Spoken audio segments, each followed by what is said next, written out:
Hello guys, in our today's video we will talk with you about intercultural communication. Actually guys, as you know, intercultural communication is a truly wide topic. The first of all, we should know what is intercultural communication. Intercultural communication is a process that it respects religions, attitudes, traditions, mentalities of each independent country.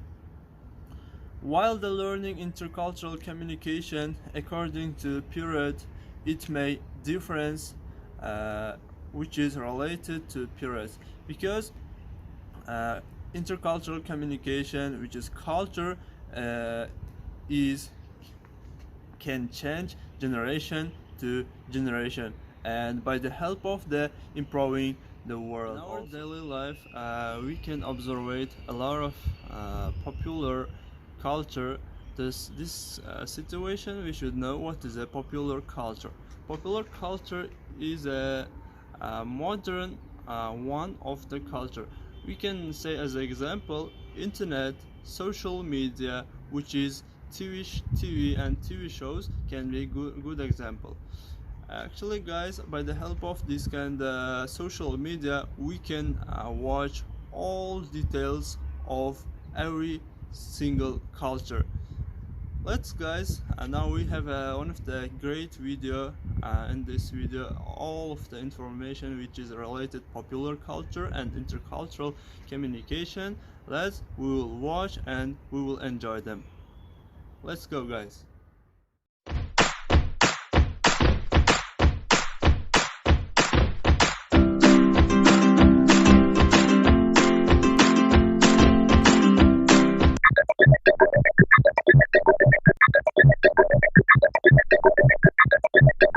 Popular culture or pop culture is the entirety of ideas, perspectives, attitudes, images, and other phenomena that are within the mainstream of a given culture, especially Western culture of the early to mid-20th century and the emerging global mainstream of the late 20th and early 21st century. Heavily influenced by mass media, this collection of ideas permeates the everyday lives of the society. The most common pop culture categories are entertainment, movies, music, television, games, sports, news as in people/places in news, politics, fashion/clothes, technology, and slang. Popular culture has a way of influencing an individual's attitudes towards certain topics. Popular culture is often viewed as being trivial and dumbed down in order to find consensual acceptance throughout the mainstream. As a result, it comes under heavy criticism from various non-mainstream sources, most notably religious groups and countercultural groups, which deem it superficial, consumerist, sensationalist, and/or corrupt. The term popular culture was coined in the 19th century or earlier.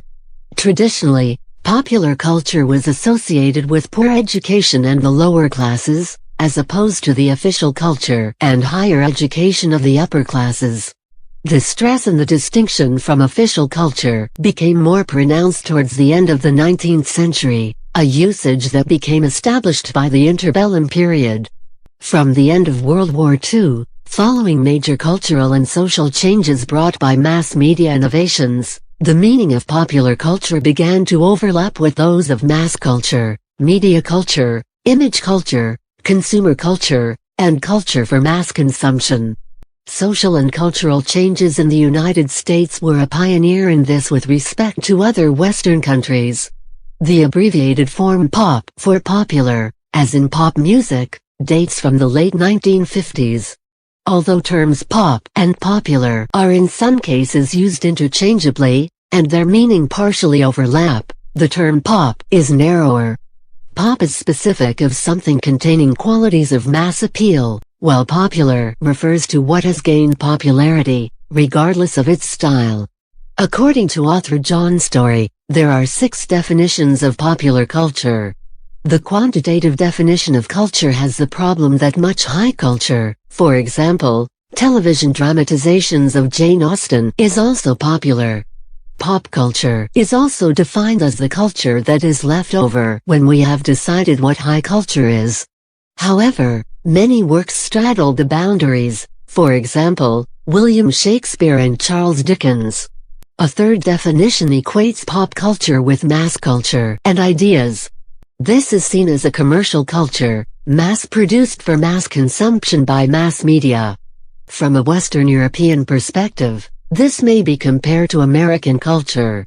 Alternatively, pop culture can be defined as an authentic culture of the people, but this can be problematic because there are many ways of defining the people. Story argued that there is a political dimension to popular culture.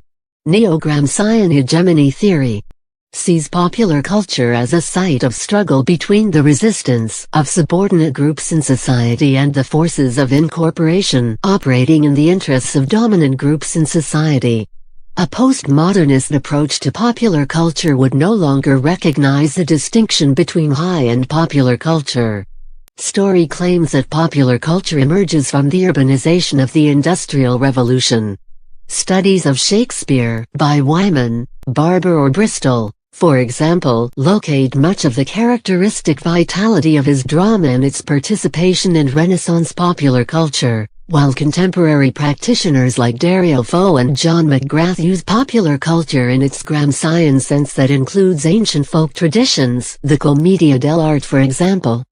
Popular culture is constantly evolving and occurs uniquely in place and time. It forms currents and eddies, and represents a complex of mutually interdependent perspectives and values that influence society and its institutions in various ways. For example, certain currents of pop culture may originate from, or diverge into, a subculture, representing perspectives with which the mainstream popular culture has only limited familiarity. Items of popular culture most typically appeal to a broad spectrum of the public. Important contemporary contributions for understanding what popular culture means have been given by the German researcher Ronald Dowse, who studies the impact of extra-European cultures in North America, Asia, and especially in Latin America. Adaptations based on traditional folklore provide a source of popular culture. This early layer of cultural mainstream still persists today, in a form separate from mass-produced popular culture, propagating by word of mouth rather than via mass media, for example in the form of jokes or urban legend. With the widespread use of the Internet from the 1990s, the distinction between mass media and word of mouth has become blurred. Although the folkloric element of popular culture engages heavily with the commercial element, the public has its own tastes and it may not embrace every cultural item sold. Moreover, beliefs and opinions about the products of commercial culture spread by word of mouth, and become modified in the process in the same manner that folklore evolves.